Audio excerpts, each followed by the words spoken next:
Are you ready?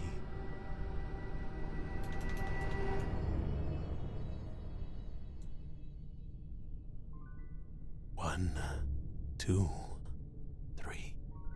Bull, don't be afraid. Everything's gonna be fine. Welcome to Halloween. I know it's very early, but don't be afraid, Bull. Everything's gonna be fine. We're gonna make sure that you are protected.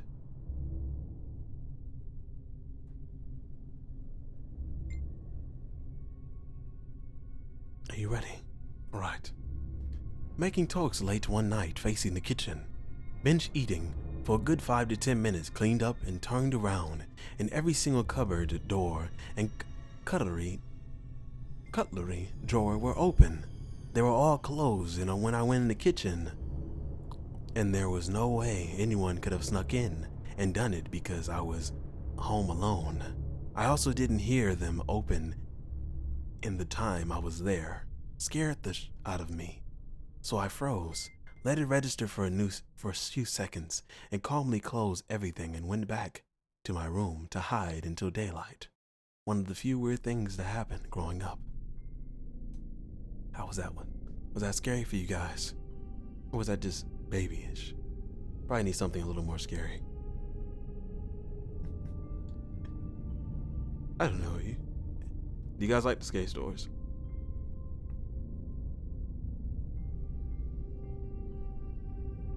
My good organ, do you hear me?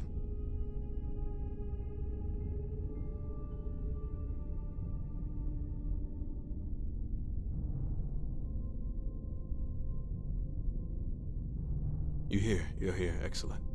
Just making sure you didn't leave. All right.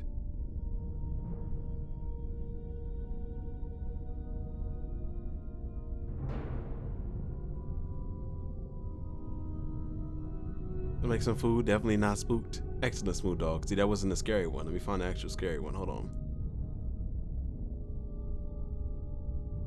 Get you a scary one here. Hold on.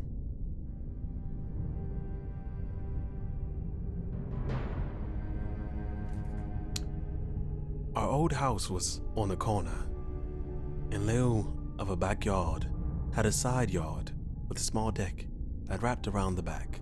The dining room had a patio that led out. Hold on guys, sorry.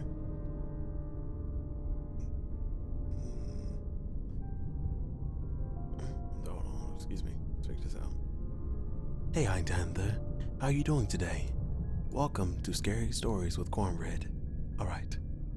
Our house was on the corner in lieu of the backyard had a side yard with a small deck that wrapped around the back. The dining room had a patio doors that lead out to the back, and we would have barbecues and such back there.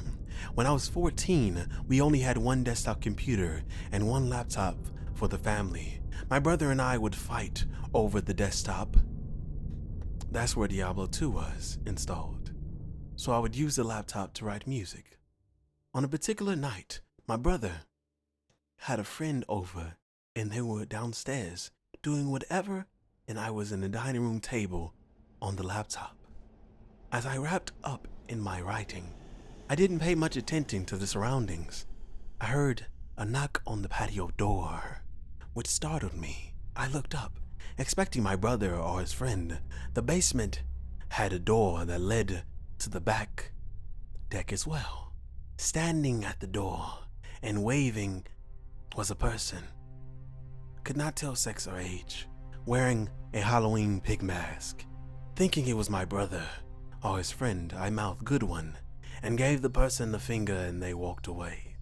As soon as they left, I went downstairs to give them and to my surprise and dismay, they were both sitting on the couch playing PlayStation. They swore up and down if it wasn't either of them, and there were no way one of them would have had time to get downstairs and unmask before getting on the couch. To this day, I have no idea who was it that knocked and waved. That was scary, wasn't it? Hightanther, no, I'm just telling scary stories. Was that scary, Hightanther? I think it was. My good organ says, good voice for this man. You should do a voiceover for one of my vids. Oh yeah, I'll definitely do that, make it Oregon. Just give me the words. I can do it, 100%. Last day on Earth. I work from 2 p.m. to 11 p.m. at a gas station in one of the nicer cities around here, and I had a gentleman look me in the eyes and ask if I was enjoying my last day on Earth. Walked away before I could answer. I mean, I could do ASMR. I can put this on stereo. I mean, I could do that. But I mean, I guess it is ASMR. That's why we have auditory ASMR in the listing. So people can come in here for some wonderful ASMR. 50%, even though it's 50% of $0. Hey. I came home pretty late one night, and my roommate bedroom was shut, and I assumed she was sleeping already, but I saw something out of the corner of my eye in the kitchen. I said her name, but she didn't answer. I didn't think anything of it, so I walked into my room, and before I turned the light on, something whispered, "I'm still here." I turned on the light in my room, but nothing was there, so I turned on every light in the house and knocked on my roommate's door and eventually opened it, but she wasn't there, so I let her light on too and slept with all the lights on. When she came back the next morning, I asked her if she was messing with me, and she started crying and said she left because something was in the house messing with her and she had to get out. Oh no. Oh no. Hey Ruddy 1995, welcome back. Right now we're doing some ASMR, so I have to play the drums very lowly.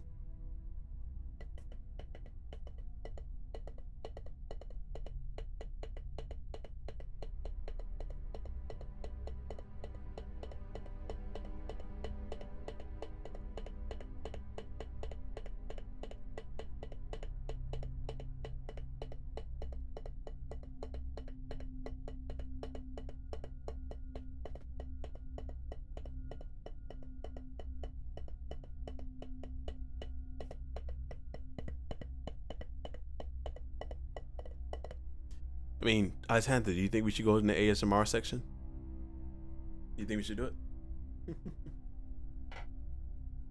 ASMR drum session, yes, yes. All right.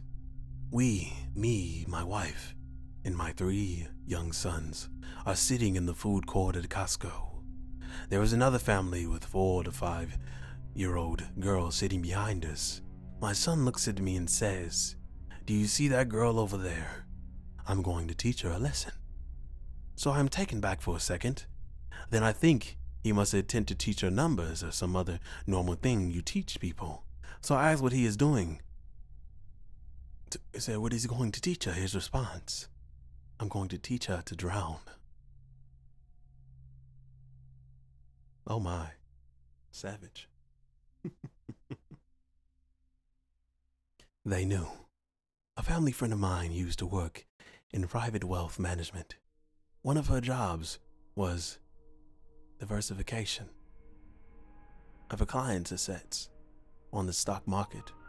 Out of nowhere, she gets a call from a representative of one of her big private clients to sell all of the stocks of a big airline and to move the liquidity somewhere else. No buts.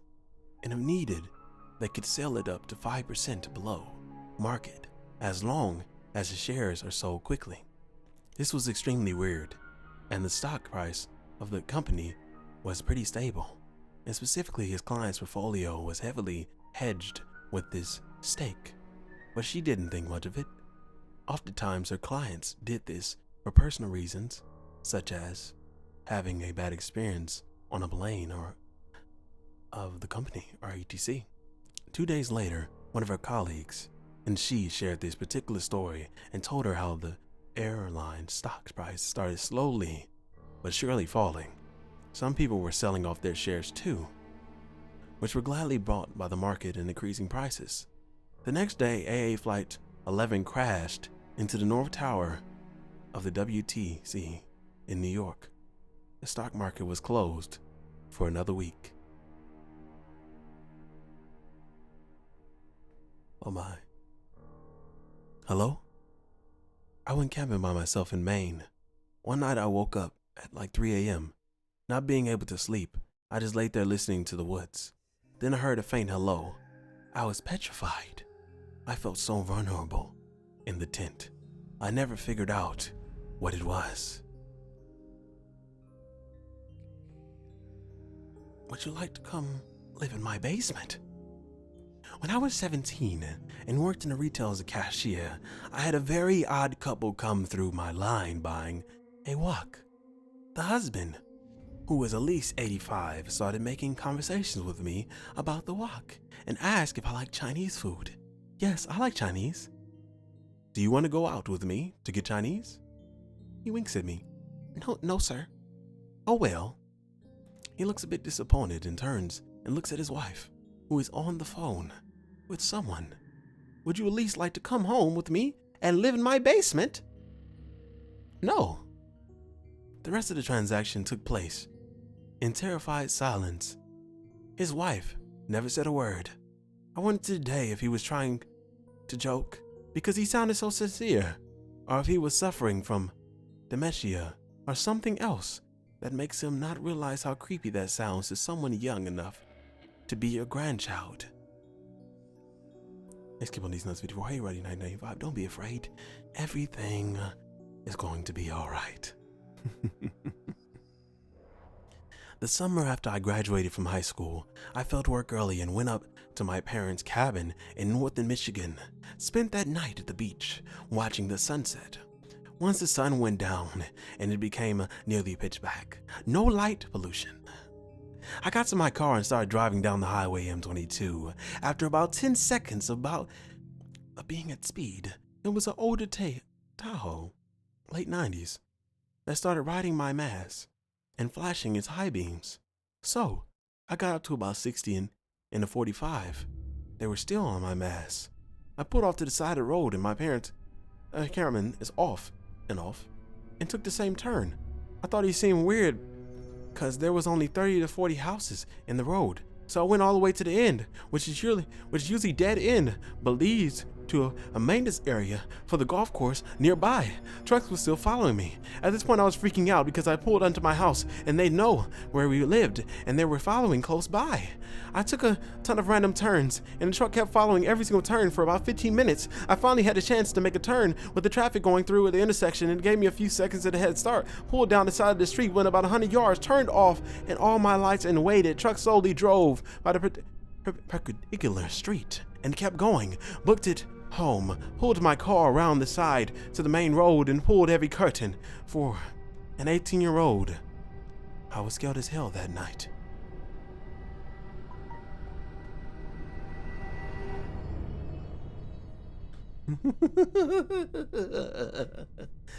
How's Chad doing? Are you afraid?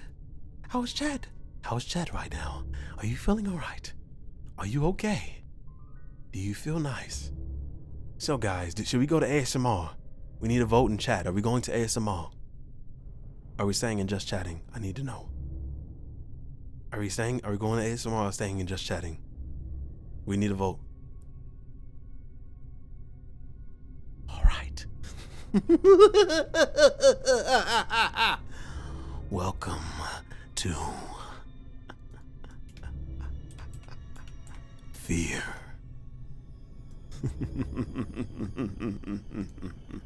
All right, we're in ASMR now. Bark. This actually happened fairly recently. I was home alone one day with my dog and two of my friends' dog. Out of nowhere, they all started barking and looking up towards our loft. As they quieted down, I heard someone in a mocking, calm tone say, "Bark!" They started going crazy again and I decided it's time for a long evening walk.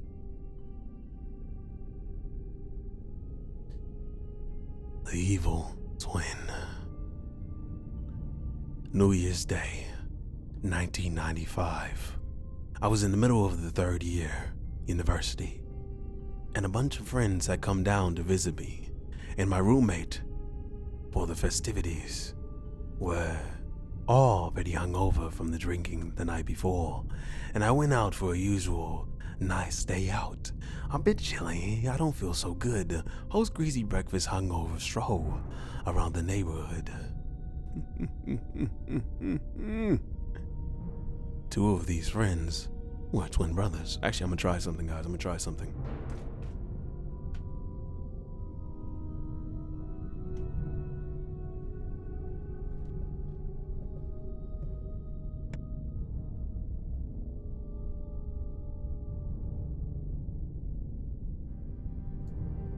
Hello. Okay. 1 2 1 2 1 2 1 2 1 2 1 2. Hello. Welcome to. You now hear me in your right ear, and now you hear me in your left. Welcome to fear. All right, let's go from the beginning. The evil twin. New Year's Day, 1995. I was in the middle of the third year university, and a bunch of my friends had come down to visit me and my roommate for the festivities. We were all pretty hungover from drinking the night before and went out for the usual nice day out. A bit chilly. I don't feel so good.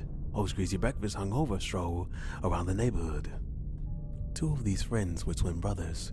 One of them we hung out with all the time. The other we'd just met for the first time. He was pretty normal the night before, joining in the fun, but on this day we were all hanging around a local basketball court shooting hoops with the old basketball we found in the grass. And this twin brother kept following me around all over the place with the creepiest grin I'd ever seen in my life, staring right into neither regions of my soul the whole time. I'd back and joined the group again, and he kept following me around. When we were walking back into the apartment, it was just me and him walking. Down the sidewalk behind the group, he moved over in front of me, stared at me with a creepy looking look again, and fell down to his knees as if to worship me or something. I didn't know what to do. Hey, buddy, you're all right. We're heading back now, right? And so on. He wouldn't say anything.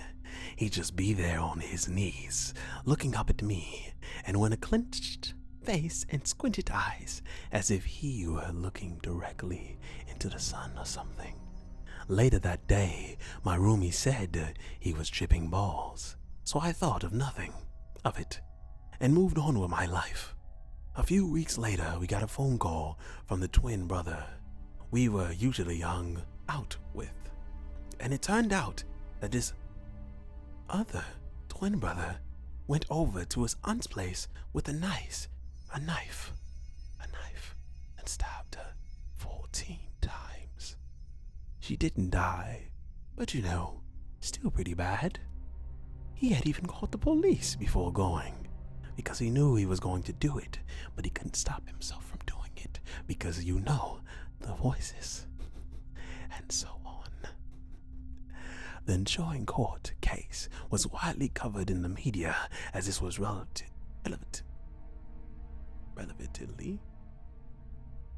smaller community where this sort of thing doesn't happen on a regular basis. I was reading one of the articles, and one of the testimonies was that this twin brother was severely schizophrenic and was hearing voices in his head. He believed to his very bone that his aunt was the devil, and that he had been commanded by God to go and kill her. So who was this God that told him to go kill her? Well, as the newspaper article described, it was a guy in the group he hung out with on New Year's Day. Didn't take me long to realize that he was talking about me. This was 22 years ago. I know for a fact it was a mental illness, but just knowing that I could somehow commanded him to go kill his aunt stays with me to this day. Don't be afraid. Always look under the bed. My great aunt lived way out in the boonies.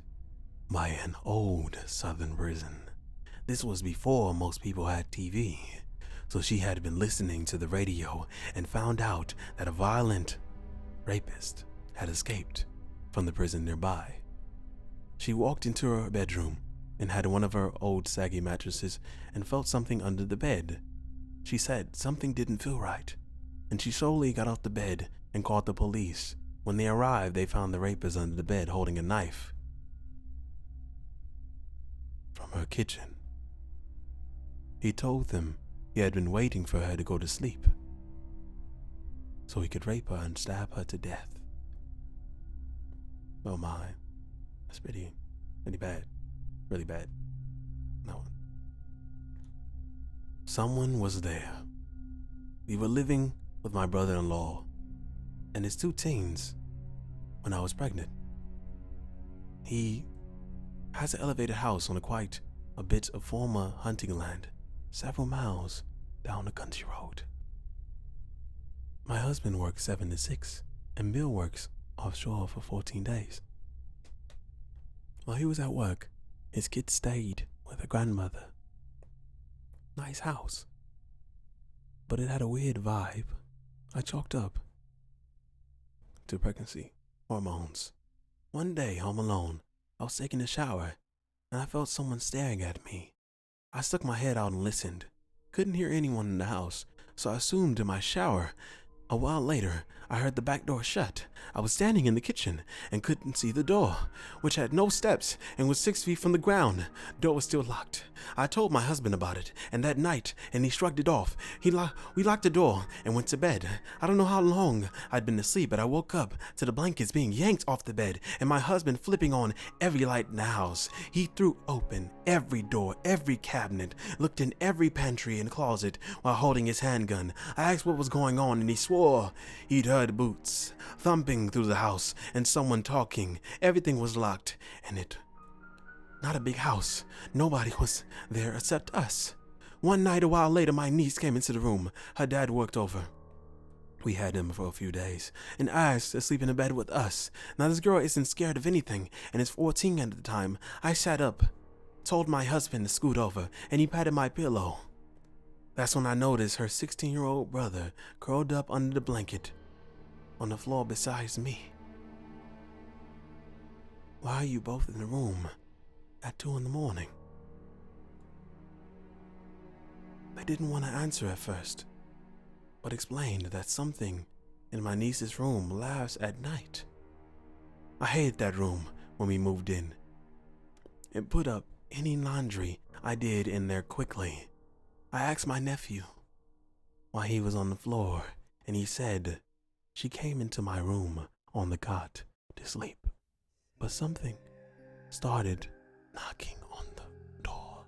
We came down here as soon as it stopped. Again, husband flipped on every light, looked in every nook and cranny. Nothing.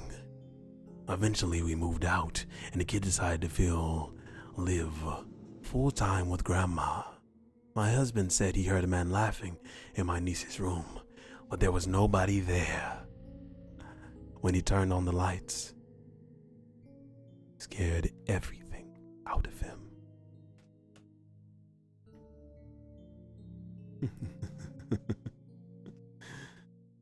All right, let's go to the next story, guys.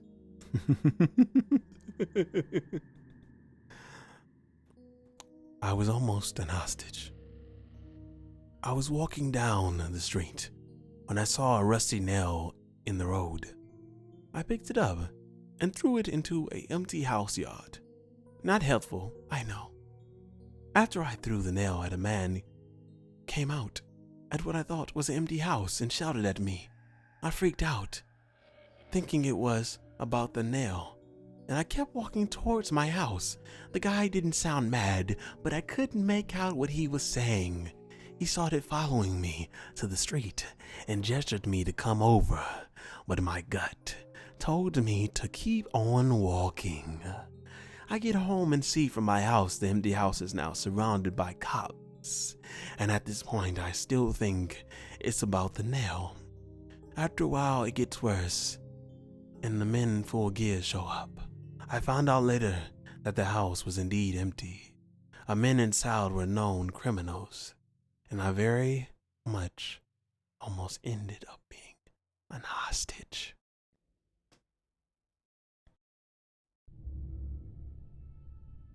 We found something. We found something crazy. We were walking around as kids, and everything was good. It was late at night, and I just went into my yard, and I was just trying to find something. I was on a bike trail, and this is how it happened. While cutting lawns along this bike trail, me and my coworker found a mostly decayed, severed from the knee down leg. Cops were called. They questioned us, but we never found out any more about what happened. 2 a.m.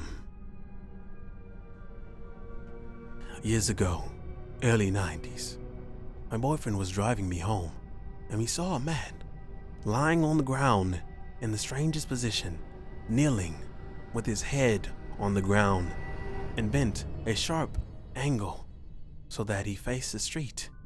It was 2 in the morning, and the man was covered in sweat with his eyes open. We pulled over and hopped out of the car to check on this guy. His eyes were wide open, and he seemed like his face wasn't moving, but it really felt he was bleeding for help. He didn't respond at all when we called him out. No blinking, glassy eyes. I reached out to touch him, and he was ice cold. I'm sure he wasn't breathing. This was before the cell phone, so I hopped back in the car and we sped to the house to call 911. 10 minutes later, the police called back to ask for the cross streets again. Apparently, they arrived at the corner. There was nothing there.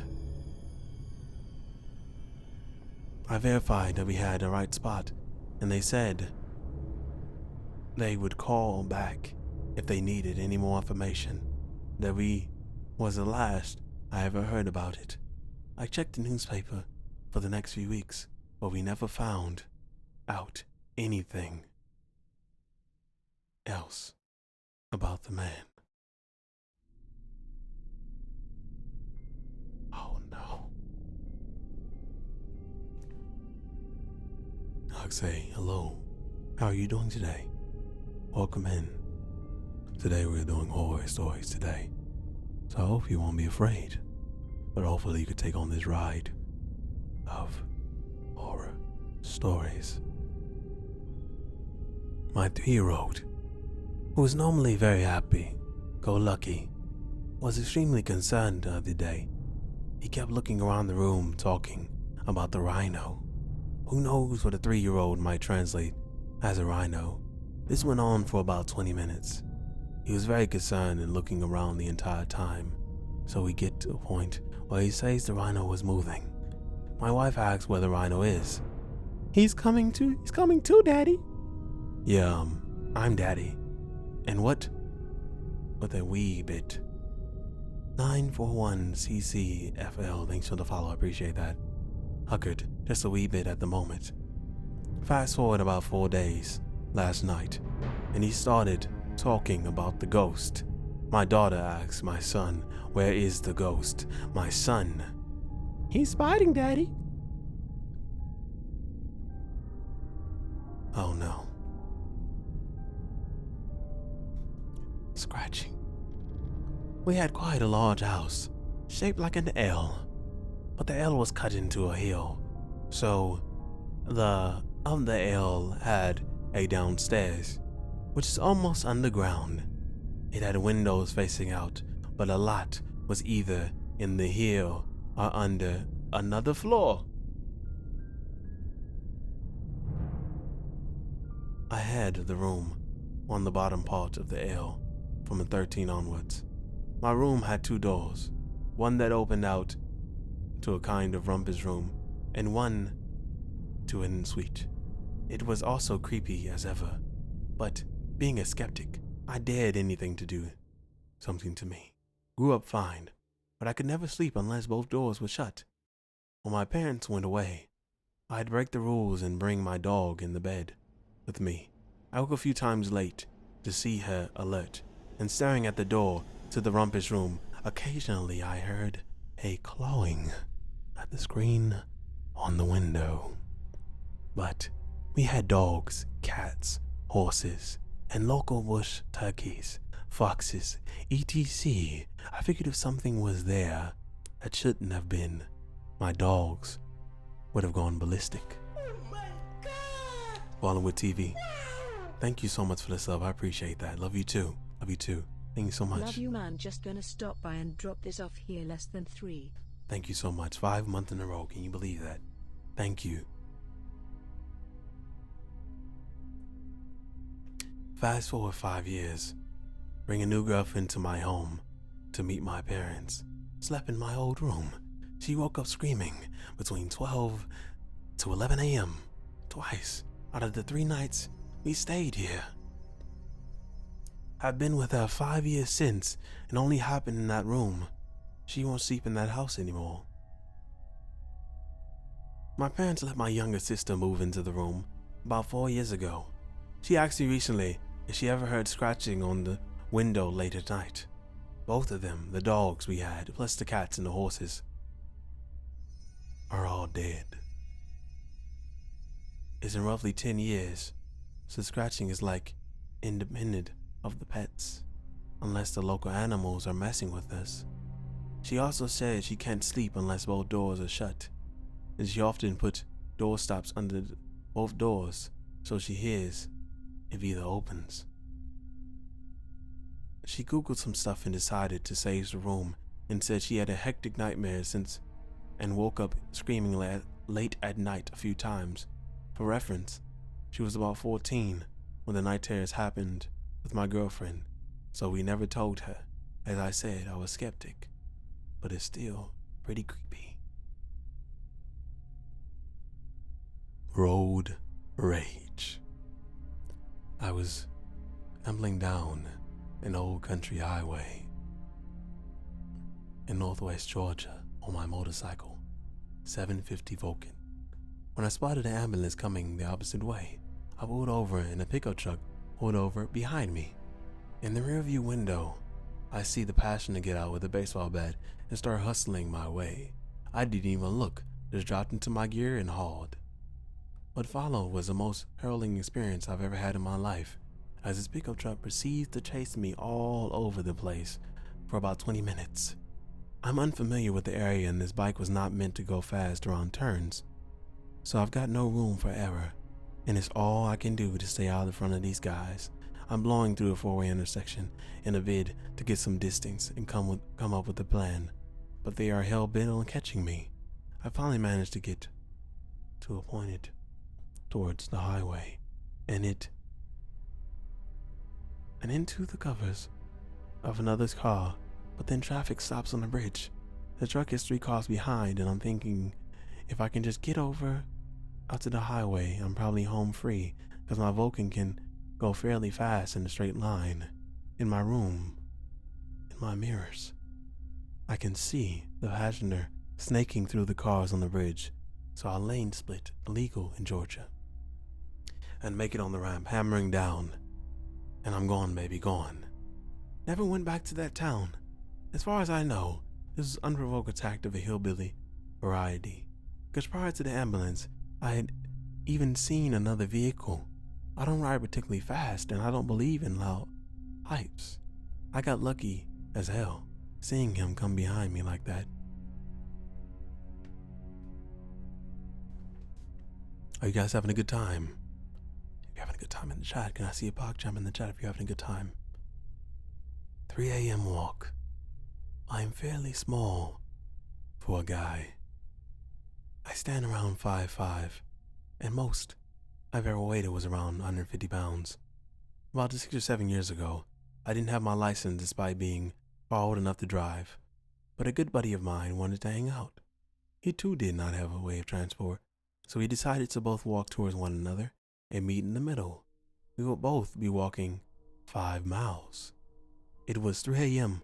on a cold winter night, and I was wearing a black jacket with my hood up. About 2 miles into my hike along the main road, a car pulled up into a parking spot of a home I was passing. Just a few feet behind me, He wasn't entirely into the driveway, almost halfway hanging out into the road. I have expected it was just a kind stranger wanting to give me a ride, but I wasn't about to take any rides from anybody.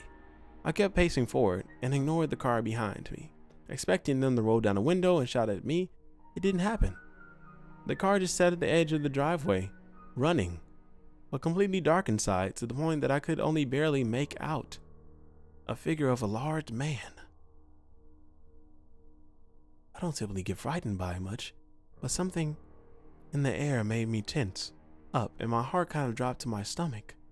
I stopped and turned to look at the car. I had a feeling that the person driving was watching me intently. The figure in the car was definitely facing me. I can see the reflection from his dash bouncing off his eyes.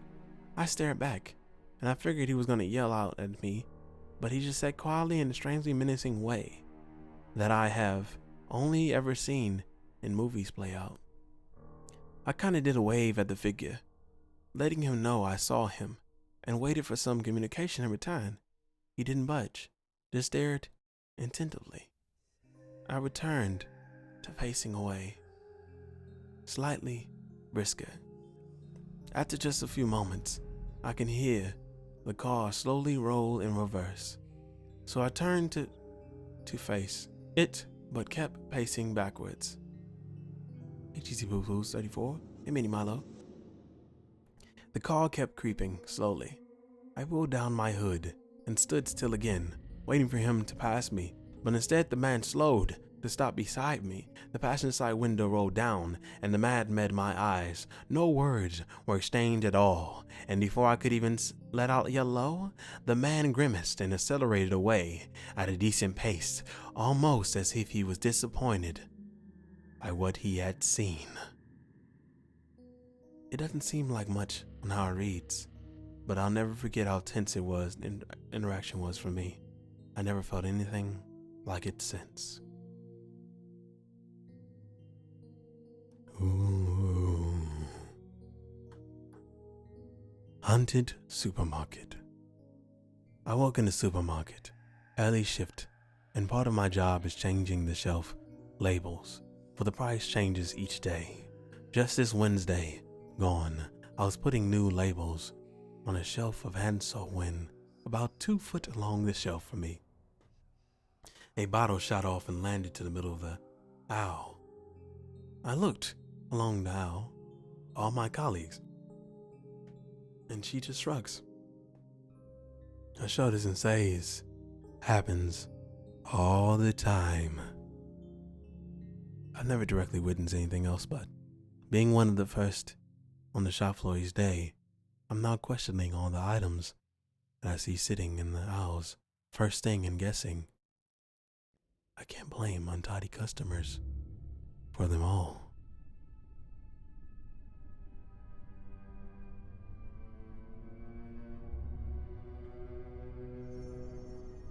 My sophomore year in college, I ran into this guy. There was a year young than me. Let's call him Mitch. Mitch and I were acquaintances that ran in the same circles. He was a nice guy, smart and quiet. At parties we would fold things really cool, 3D shapes in a corner instead of interacting. He would always just watch everybody. Anyway, I ran into him at a bus stop and I stopped to say hello. We had an awkward chat about majors, him physics, me chemistry, and I asked if he had any contact with a mutual friend that went into the army. He said yes, and I said great. Could you pass him my number? He opened his wallet and pulled out a piece of paper. The only thing in there, it had my name, university address, and phone number.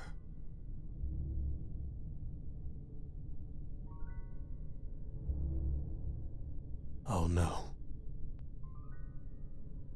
Murder basement. I work as a cable tech. I once went into a basement that I still have nightmares about. There was a single pull string light in the center of the room, so I couldn't really see much until I turned it on. But the walls down the stairway were covered in old newspaper.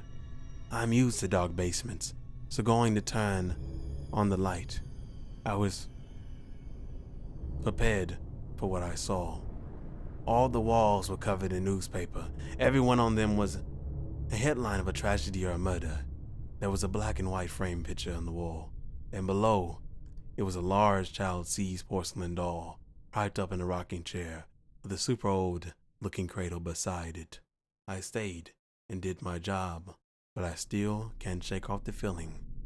Something when I think about it.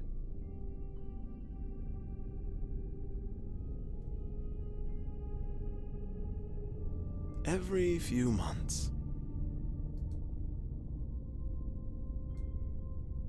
in a department with over 20 women,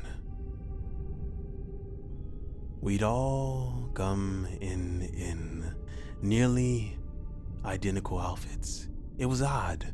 We were all ages and races and styles, but there'd be a day when everyone would show up in a black skirt and red blouse. A few months later, everyone in brown slacks and a cream-colored dress shirt. A few months later, gray skirt and black sweater. We could never figure out the trigger. TV show's characters looking flying in that outfit the night before a visitor to the building who appeared polished. Nothing always creeped me out, as it seemed to represent some sort of group think or collective consciousness working on us. Please don't do this at home. This is a story from my mother. She was home alone for a while and was expecting a friend over and was taking a shower. In case a friend came while she was still showering, she left a note on the front door saying, "I'm in the shower, come on in." While she was showering, she heard a knock on the bathroom door, and she said, "I'll be right out." When she got out of the shower, nobody was there. And a few minutes later, her friend pulled into the driveway. Oh no. Intruder. I converted an old Android phone into an IP security camera that was recording and sent me an email on the motion. Set it up before going out of town. One night, I got a motion detected email at 3 a.m. In the morning, I went through the video. Recording somehow got jammed, and it shows a single frame of a weird silhouette standing in the front door. With the door open, I left it closed, and it was closed when I got back home. Listen, by the way, it's gonna be fine. Any Milo, don't worry. A love story. When my grandmother's second husband was in his death throes, he had a habit of knocking on the bedroom wall to get her attention. Since he didn't have the strength to shout, this went on for a long time, because even though he was deadly, I think he'll keep holding on. I was about 7 years old at the time and living with them. Not long after he died, my grandmother told me that she was sitting at the dining room table alone one morning as they used together, quietly drinking her coffee, when suddenly she heard the knocking on the wall again. She heard it clear as day. It wasn't me, because I was in the bedroom sleeping in her bed, and she could see sleeping. At night, it was a small house. She claimed she heard it one or more occasions. As the year went by, other strange things happened. I began to dream of a young man in a Navy uniform I'd never met before, watching us sleep in the house or standing over me in my bedroom. I felt an eerie presence in the house. And at one point, I heard a disembodied voice call me by my name in the middle of the night. My grandmother almost got into a car accident once and nearly missed hitting a semi when all at once she swore to God she could smell his cologne like he was in the car. She also had a hard dream of her husband coming back to the house, telling her he hadn't gone anywhere and he wasn't dead. Finally, a bird began to visit the house someday. I saw it and heard it myself. The bird would fly to her bedroom window and tap on the window with his beak. It did this many times, and we learned to recognize it. This was the last sign before the odd occurrences began to taper off. My grandmother died a couple of years ago, and afterwards, for the first time ever, I felt the presence, and the house had left us. Who was there? I have dogs that bark at anybody. My mother doesn't live with me, nor has a key to my house. About 4 years ago, I am sitting in my house alone on a day off from work. Both of my dogs hovering around me, one at my feet, one at the doorway leading into the hallway. It's quiet. I am Redditing or doing whatever on the internet. I heard my mother's voice clearly say, "Brian," like she was trying to get my attention from across the house. I sparked my head up a little, stunned, thinking I was hearing things. However, my dog, as soon as I perked up, so did they, and they started growling really fierce in the direction of the voice. With their hair raised, they went to inspect the house. Nothing was there. Watched. This happened quite a few years ago when I was at uni. My friends and I were living on the ground floor flat, and my room was at the front of the building. Outside my window was the front garden.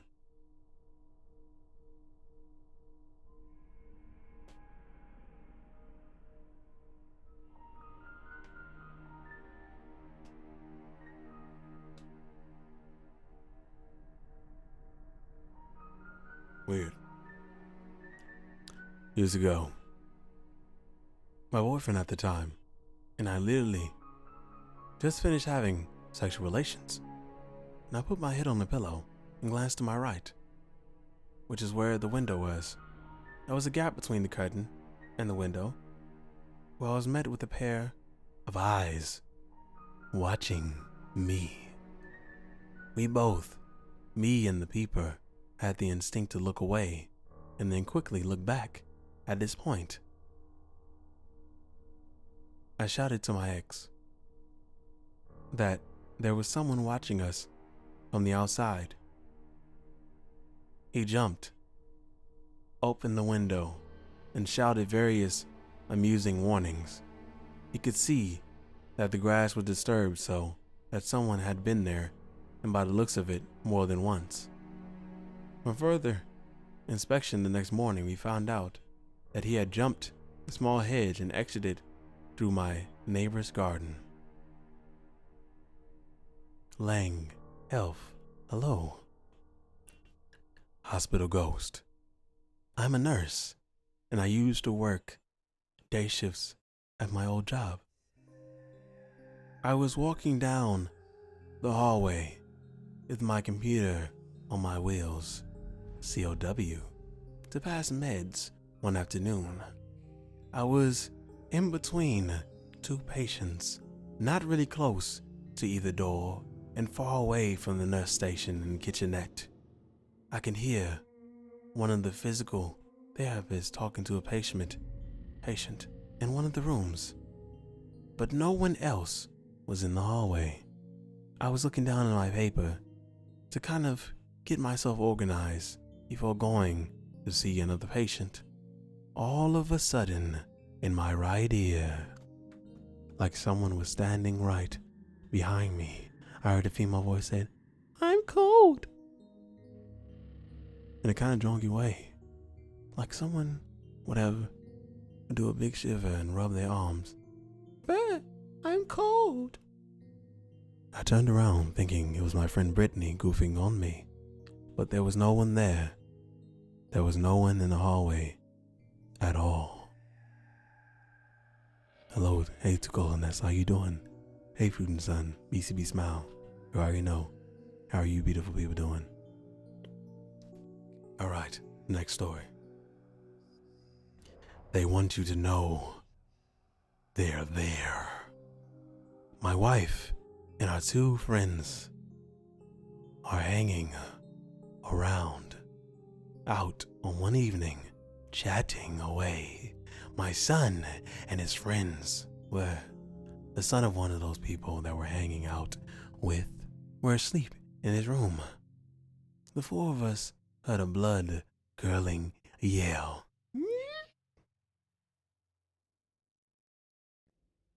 I swear, it was her son's. And she swears it was my son's voice. She races to the kitchen and into the room to see what has happened. Nothing.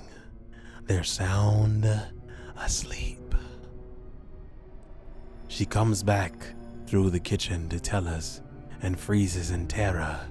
Every single door and drawer is open. 23 of them in the 10 seconds she was out of the kitchen. Everything was open. 6 of them are high enough to be out of reach to everyone except me. Didn't sleep too well that night.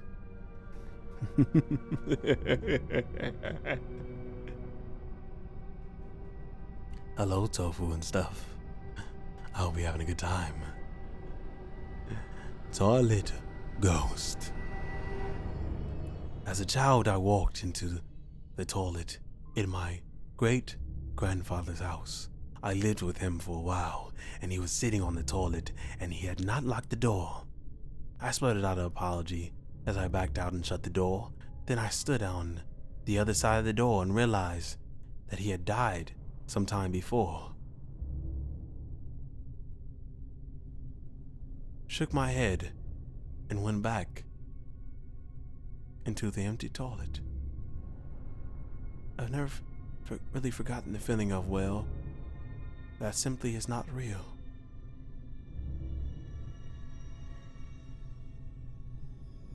We have a we. The sensor bars on the TV stand directly in front of the TV as anyone's. We don't have a cord wrapped up or anything. It just hangs behind the TV in a jumble. One night we were watching TV, cuddling on the couch, when suddenly the Wii sensor bar literally flies across the room till it got to the end of his length and fell to the floor. Like someone had grabbed it and chucked it across the room. We could find no explanation for this whatsoever. We had a cat and a dog at the time, but the cat was sleeping in the room and the dog was on the couch with us. Oh no. Patio lunch. Was out at a lunch in Midtown Atlanta with some coworkers. We sat out on the patio. We were some high-rise condos right across the street. Some guy jumped from his 40th floor balcony and splattered all over the roof of someone's Jetta. Everything went everywhere. The noise was really memorable as well. We noped out of there before ordering. It was a super silent ride back to work. One of my coworkers said he won't sit out on patios anymore when eating.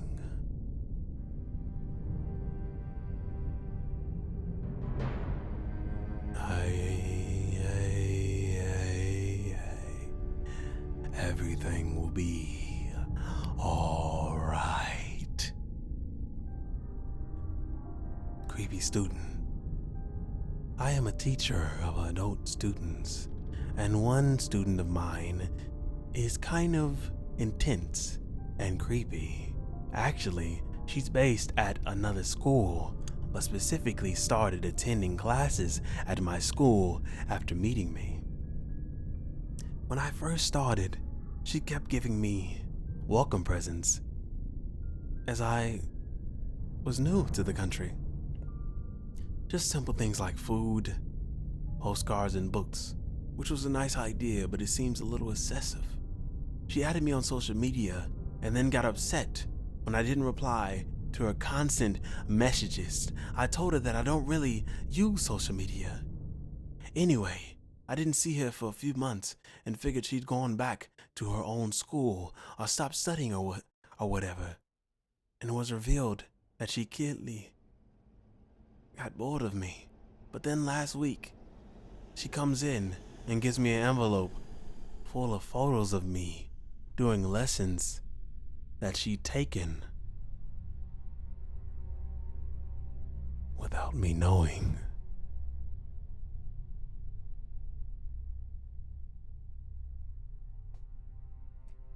Found. Was working in an office pretty late. 100% sure I was the only one there. The AC system shut down at like 7 p.m. And until it does, you don't notice how much noise it was actually making. Office gets extremely quiet, which is unsettling to begin with, and I had my office doors closed. About 30 minutes later, I heard the muted voice of a little girl with a very heavy British accent. "Mommy, I think he's the one." I live in the American South, so there is no good reason for a British child to be there. Also, the door cracked open ever so slightly until a real life little girl popped her head in and say, "Nope, wrong one. Sorry." Turns out, the American stepfather was still in the building. Thank you for coming back, following TV. I appreciate that. He wasn't asleep. I often visit Walmart in the wee hours of the morning. One time I went in about 2 a.m. and noticed an elderly man asleep on one of the mobility scooters at the entrance. When I left about 20 minutes later, he was still there. I thought it was a little odd. No one from the store had woken him up, but whatever. Found out the next day he had died and spent the best part of his days on display as a corpse at the entrance to Walmart.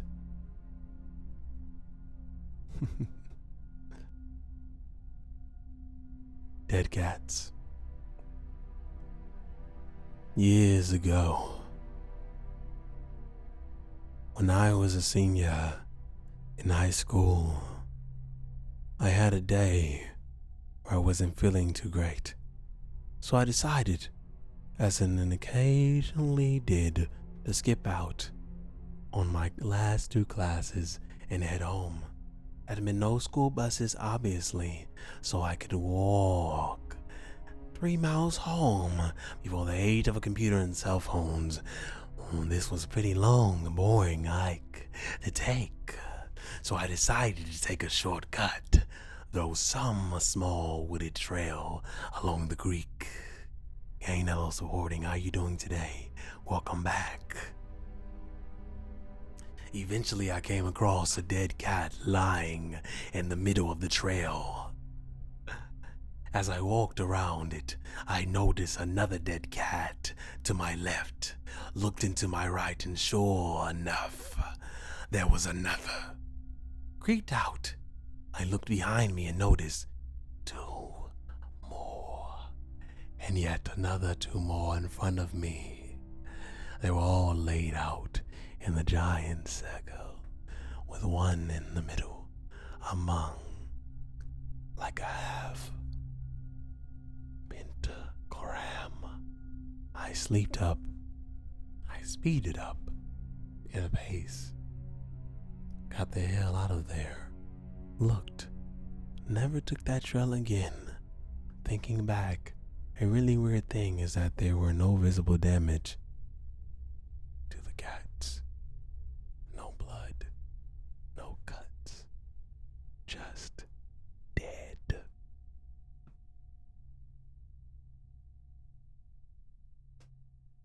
Yikes.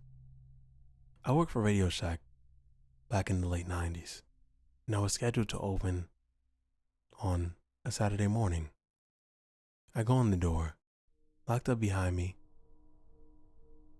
and go to the back to get things ready, only to see my boss sitting at the chair in the back with his tie around his neck and tied up.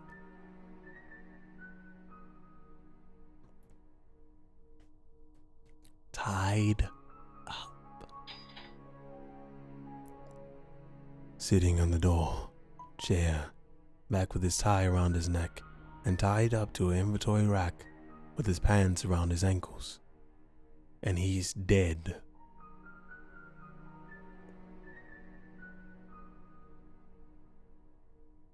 With his erect dong in his hands. That is the day I started drinking heavily.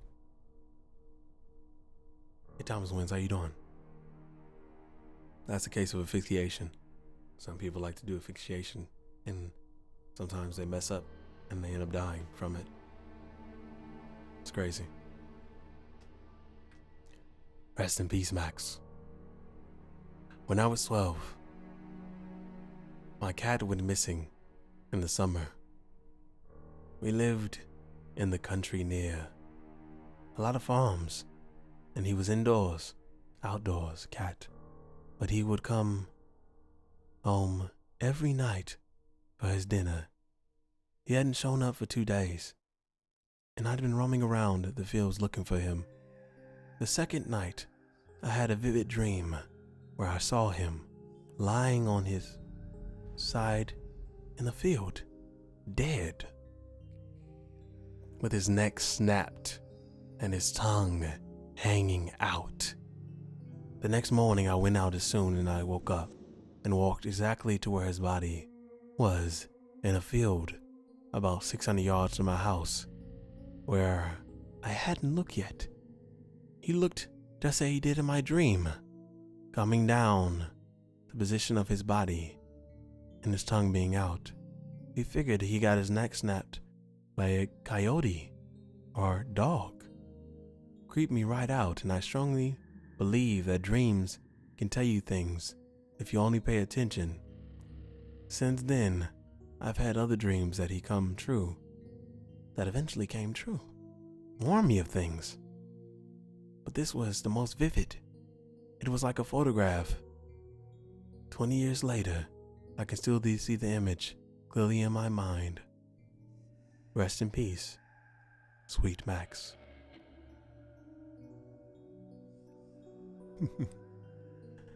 Are you guys having a good time today on this stream? Alright, let's take you to another story. Indian in the cupboard. I once worked as a live-in staff member in a college dormitory.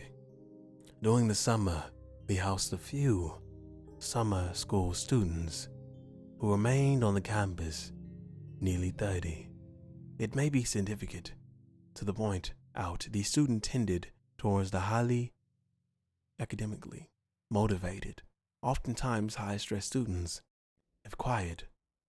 One warm day in late June, my office received a call from a concerned sibling that she and her family was unable to reach her brother, who lived by himself in a room on the summer's school floor. This wasn't usual, as our office frequently dealt with students avoiding their kin and kin due to frayed nerves or general social awkwardness. Our normal protocol is to check on the student to try to reach them by emergency contact information. Failing that, go check their room to verify they're living in the building. Thomas Wayne, thank you, Father, appreciate that. And perhaps available then and there, then have them call their family to verify. We followed up on the original request. Also, we are to only enter the room with another staff member present to assure personal safety of staff and students. I failed to reach this student on his room and mobile phone and was working short staff, so since I was on my own, I decided to pop up to his room and to check on him. I arrived on to his room around 2 in the afternoon, and the floor seemed deserted as I expected. I found his room number and immediately noticed the sound of a movie playing on the TV, a computer from behind the door. I knocked 3 times and announced that I was staff checking on his health and safety. No answer. I didn't think this was that remarkable. College students are notorious for leaving electronics running while they're not in the room. I checked the floor showers and bathrooms and found them deserted. I returned to his door and knocked 3 more times, waiting about 20 seconds between each knock. No answer. This is when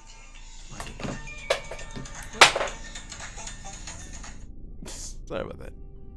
I don't know why people are calling me. This is when my instincts start to buzz.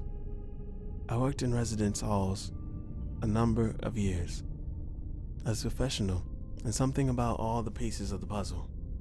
Hold on.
Really now, someone called you, I know.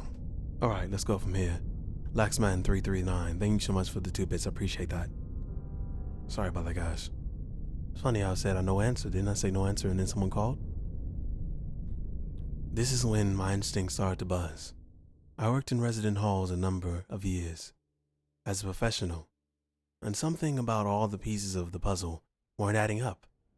Family concerned about his health and safety, electronics running.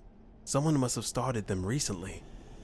Within the time frame of a movie runtime, summer school students and their idiosyncratic behaviors. Something wasn't right.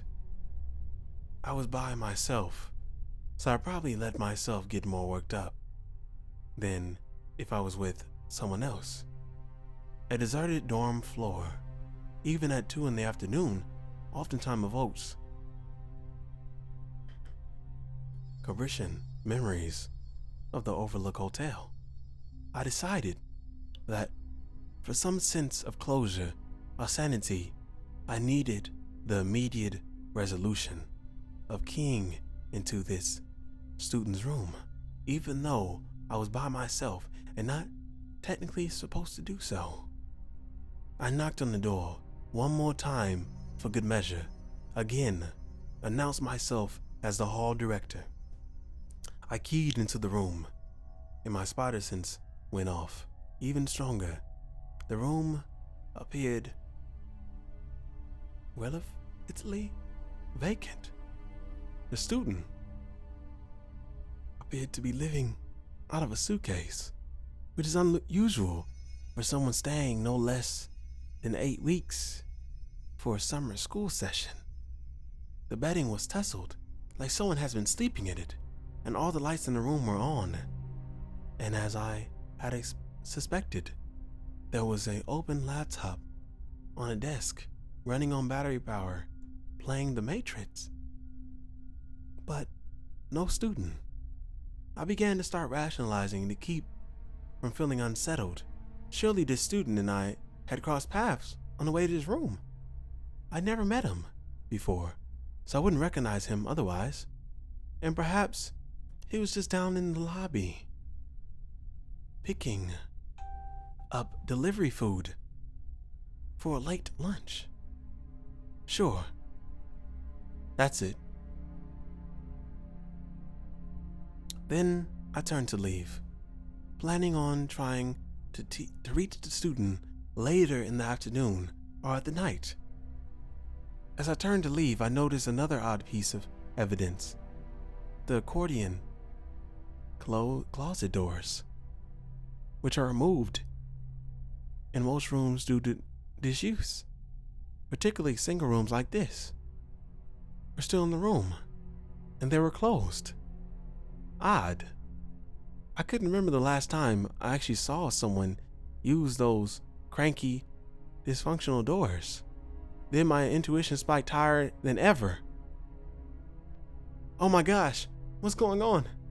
I realized I was alone in the room with a potentially suicidal student who may, in fact, have completed just that.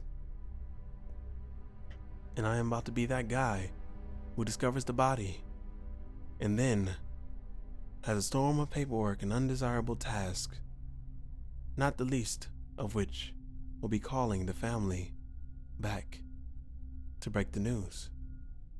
I felt like I was talking to myself when my voice cracked as I spoke to the closed doors and announced my name and title, and that I would be opening those accordion doors in 3 seconds.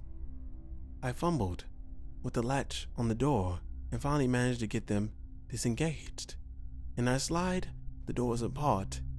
I was unprepared. I don't know what I was really expecting. A hanging gunshot wound? I'll tell you what I didn't expect. A 7-foot, dark-skinned Indian man staring at me embarrassingly, as though I had found his secret hangout.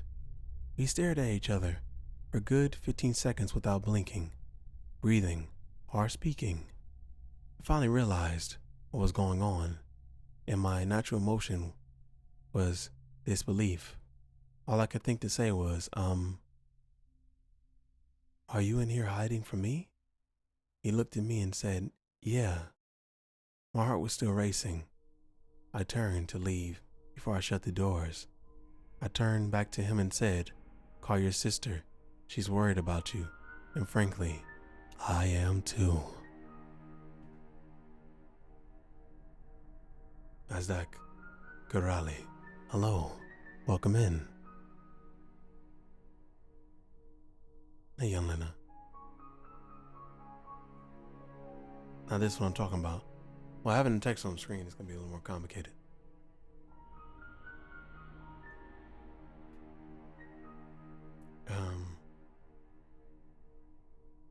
Welcome back, young Lena.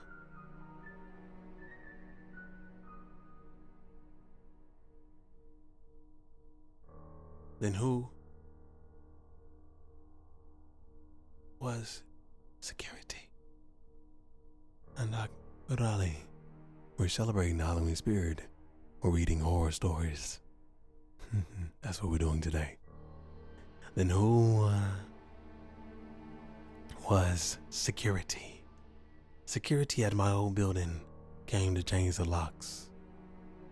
Then a few hours later, security came to change the locks. And you might know, I don't know how long it's been. Cat. I'm entering a disclaimer. It was not a mountain lion. I live in the sticks in Michigan, but a decent sized neighborhood with about 20 houses.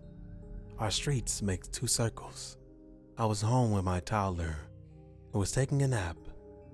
I'm on my back porch drinking coffee. Around noon, there's a piercing scream that seems to last at least 30 seconds. I'm startled, so I got out of my fence and walked up my driveway to look around. There was a man hauling down the street, cradling in his arms and dripping blood on the concrete. He sees me and shouts, "Did you see that cat? Which way did it go?" I saw no animal. I asked if he needed help, but he declined, saying an ambulance was on its way and just needed to find the cat. Perplexed, I pulled off my long sleeve and handed it to the guy, telling him to at least wrap his injury. He holds up his arm, and his fingers are oh my. The cat bit off his fingers. And house cat did this to you, as I gently helped him wrap his hand. This wasn't a regular cat. We just had to find him. So I helped him look. So do a few of my neighbors. Ambulance arrives a few houses down at his place. So we docked down and stood on the curb. Suddenly, commotion from another way, and half a dozen people sprinting to the cul-de-sac to the corner. This animal, it disappears around the house, and we hear a volley of barking. Another man comes from behind the house, running at full speed towards the ambo. I'm still sitting with the bloody guy and running. Guy gives me a tissue. I almost fainted, and probably would have if I were standing. And this bloody guy's thumb and first finger, the bit of tissue, and nasty. We never caught the cat and didn't get a good enough look at whatever it was to figure it out. Bloody guy said he was weeding his garden, and this giant black fuzzy thing with teeth and tails chopped his hand under the bush and ran. He tried to follow it, but it was too fast. He said it stood taller than his knees, and he was 6'5". Got his digits stuck back properly though, and he since fenced his backyard. Oh, you know. Oh, you know. Don't fear. Everything will be okay.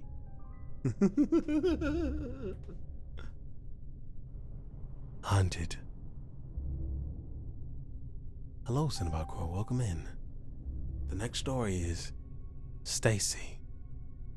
I was dating a girl in high school. Let's call her Stacy. During his senior years,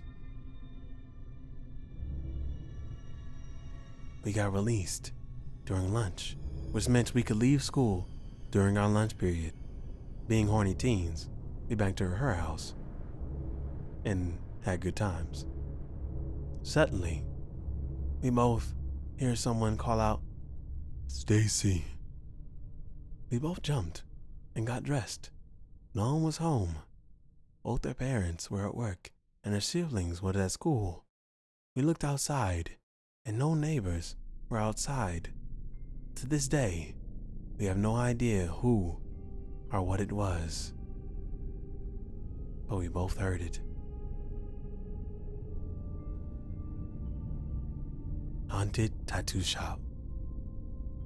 Worked in a tattoo shop where two of the past owners had died. One of them died just a block away from the shop, and it was long rumored that the shop was haunted / cursed.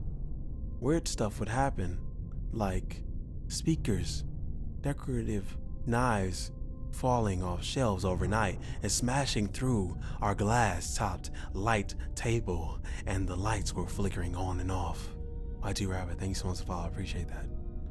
One night, I was alone in the shop, tattooing some 18-year-old kid, and the light above me started flickering. My light above my station had always been perfectly lit, so it seemed unusual. It was flickering so much that it was starting to get annoying, and I began to feel nervous, even though I really didn't believe the shop was haunted. Finally, a few minutes of this, I stopped tattooing for a second, looked up at the light, and said in my head, "Okay, dead shop owner's name. I get it, you're here.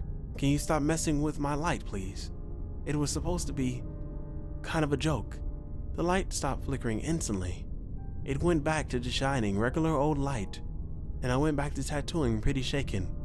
From the moment I knew the dead shop owner was there, and I knew he was just causing occasional mayhem to mess with us. Nothing malicious, but definitely hunting this place. People are scarier than ghosts. I used to work at a Boy Scout summer camp. Every week, I had to take a big group of campers to a secluded spot for their wilderness survival badge, where they had to build a shelter out of stick, leaves, etc., and sleep overnight.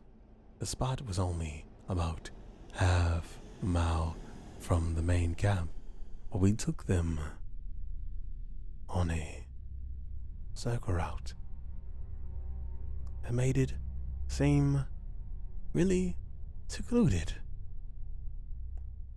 Anyways, on this one night, all the campers had made their shelters. We had cooked dinner and were all just sitting around the campfire. It was getting late, maybe 11. So I sent all the campers to the shelters for the night and started cleaning up the fire. That's when we heard in the distance what sounded like church bells. They were pretty faint, but myself and my fellow staffers could definitely hear them. They went on for about 30 minutes, ringing every 30 seconds.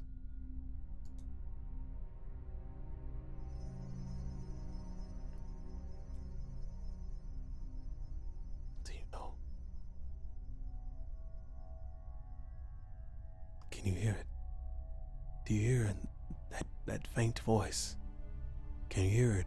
Everyone on the stream right now, do you hear that faint voice? The voices. Don't be afraid.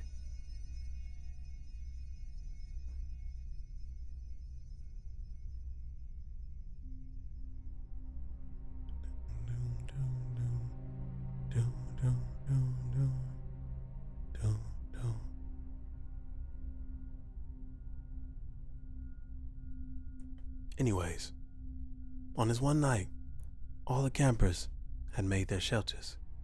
We had cooked dinner, and we were all just sitting around the campfire. It was getting late, maybe 11.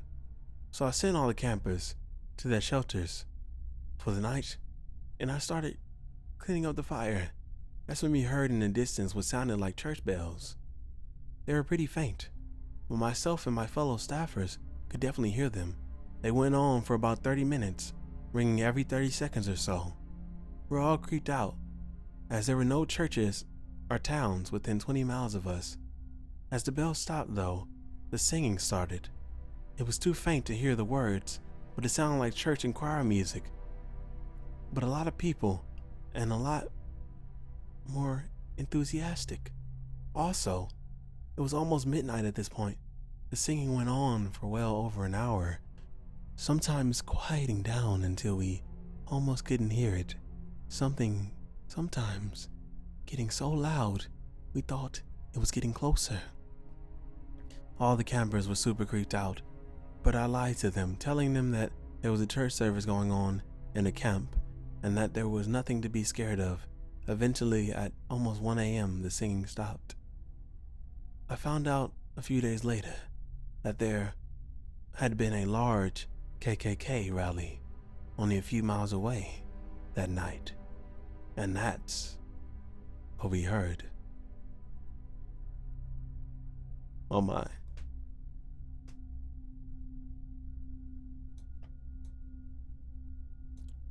Let's see here. All right, let's see. This isn't creeping, but it gave me pause for thought. I was returning to my office, having finished a meeting. As I approached the door, I saw my colleague walking from the left of his house to the right, presumably returning to his desk. As I entered the room, I started to say, "Hey, Ma," stopping abruptly upon the realization that there was nobody else in the office with me. I'm not sure what exactly I witnessed, but it was clear enough and detailed enough to convince me 100% that my colleague would have been there.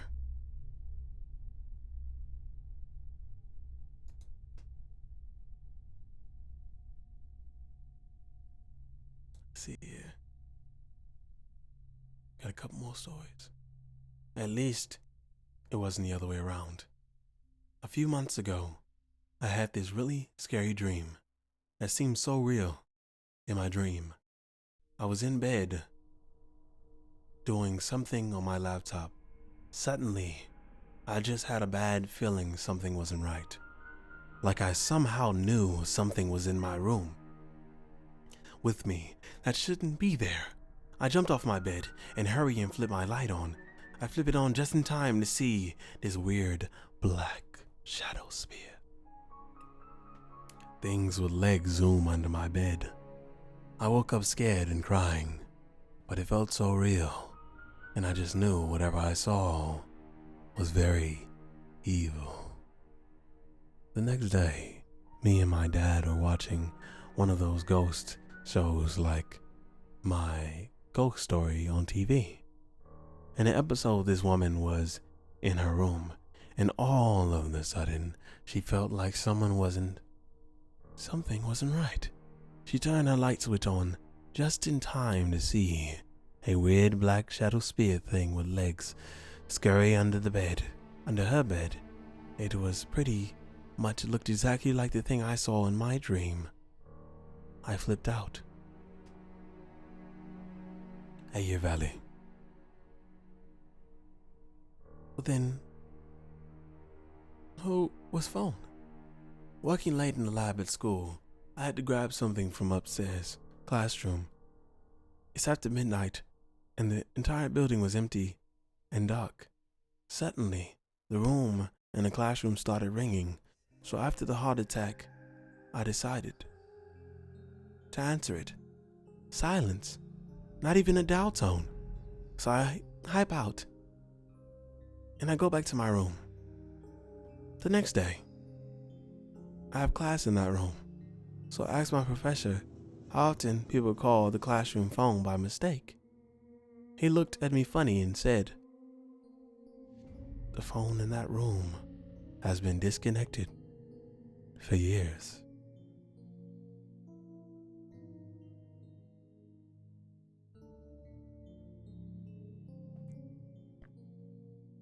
Took my 3-year-old daughter on a hiking trail through some local woods. I let my daughter lead the way, and she chose to turn up a path that was far less well trafficked than most other trails in the area. About 10 to 15 minutes in on this relatively overgrown and barely there trail, heading deeper into a more isolated portion of the forest than I have been in previously, we came across a grisly sight. A white plastic lawn chair tied to a tree by a rope, the seat covered in splatter.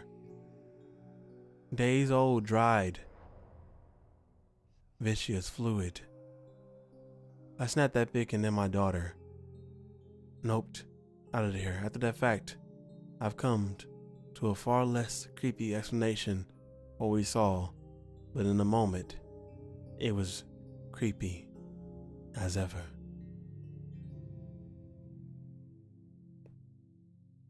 The Crow. I was working with a young client with childhood onset schizophrenia. This individual was a harm to themselves and others. My back was to the window in the office when they screamed, "The man in the black is here. He followed me. No!" As I am trying to calm down, they start to sob. "He's at the window. I can hear him. He says he wants to hurt you. He's coming here and he'll take your skin off. He wants you dead." I am trying to calm down, moving through the plan we had when we were overcome their hallucinations. Then I hear tapping on the window. There's an enormous black crow at the window, tapping on the glass extremely hard with his beak. The bird was just staring at me.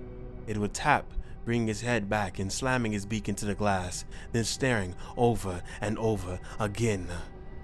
I got the client calmed down and we ended. The bird was still there.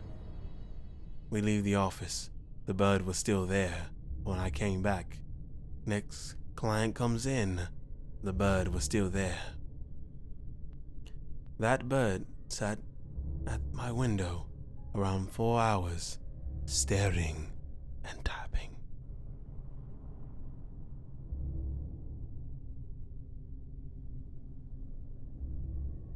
Peeping Tom. I don't know if this counts as something. I was too young to actually remember this happening. But one day, when I was in elementary school, my mom picked my brother up from school, and we stopped to play a local park on the way home. We ended up leaving early because there was a sketchy truck parked there, not in the parking lot, and my mom was a little uneasy about it.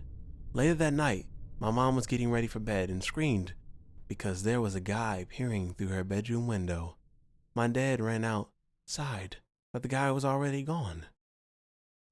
A month later or so, we were watching America's Most Wanted, and my mom recognized one of the guys as the guy who had been peering through her window. His truck was identical to the sketchy truck she had seen at the park. He had murdered his girlfriend's parents. Girlfriend and brother were stabbed, but survived.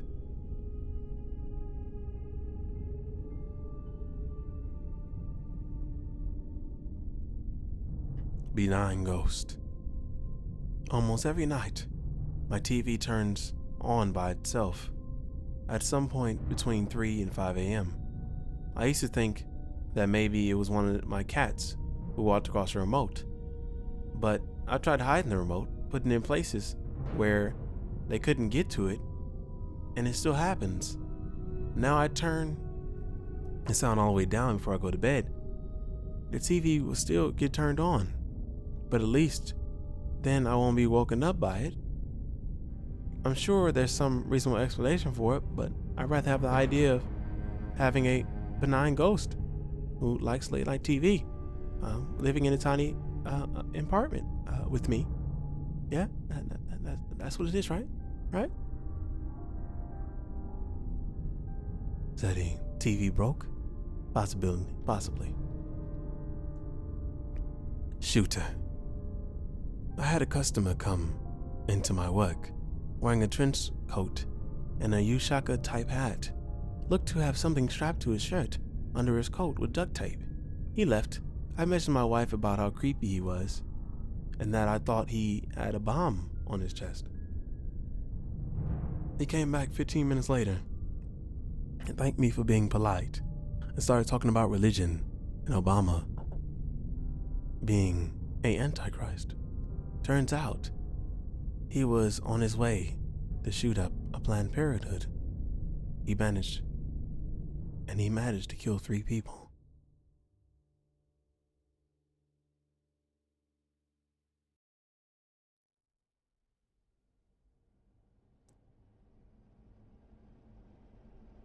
The universe turned off. About 3 years ago, my roommate and I were hanging out in our living room, watching a show or something in the middle of the day, when all of a sudden, for a split second, everything went pitch black. Like everything, it was not a power outage. Our TV remained on, and there were no blinking clocks. It was more as if the universe just turned off for a half second. As if this utterly unparalleled experience wasn't enough on its own, my roommate looked over at me right after it happened and said, "Did you see that?"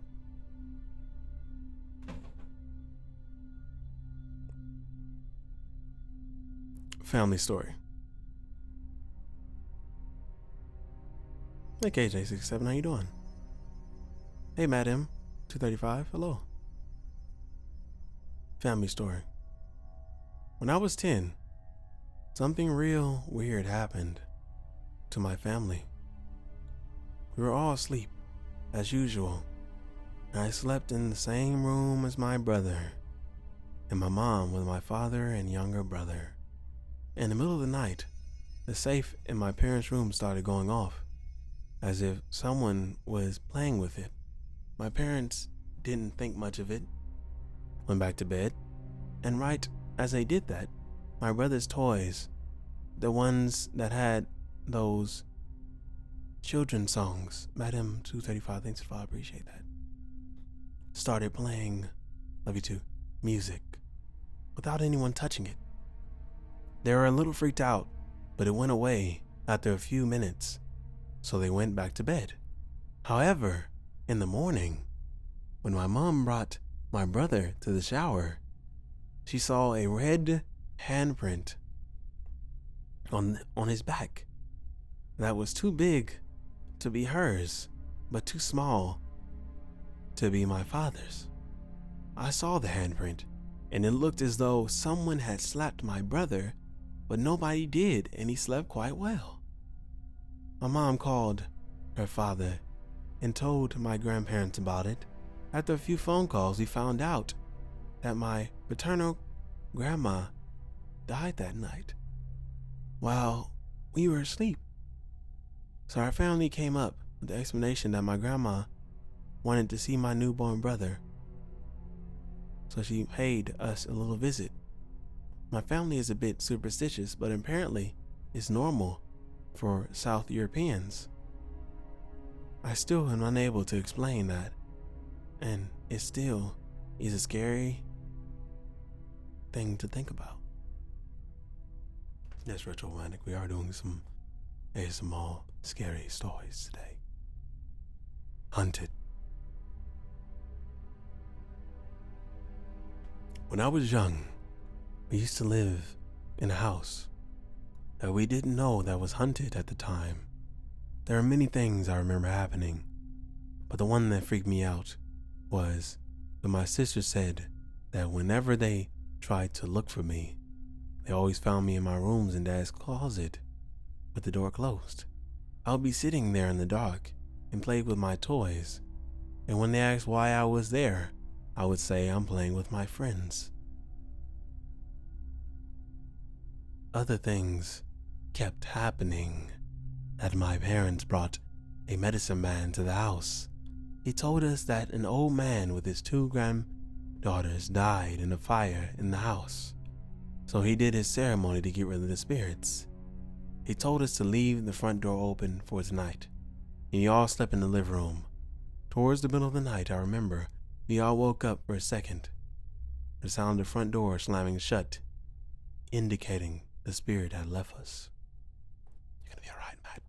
M235, you're gonna be fine. Everything will be alright.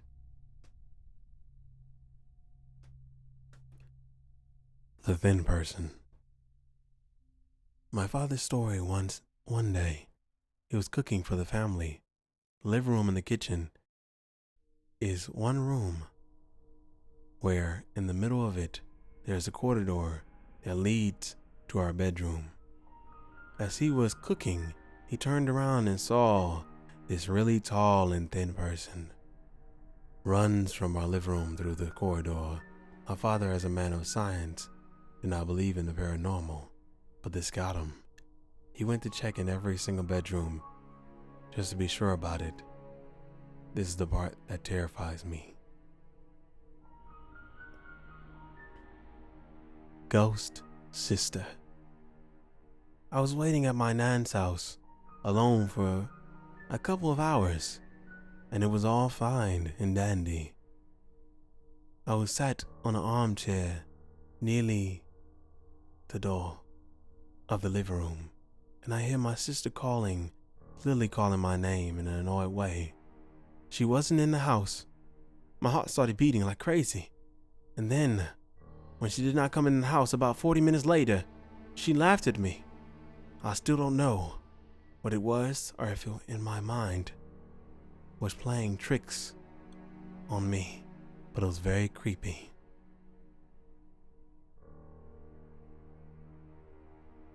Diana. This happened to my old coworker. She was in the process of purchasing a new home. Her and her father would visit this developing home every weekend just to see the progress of the house.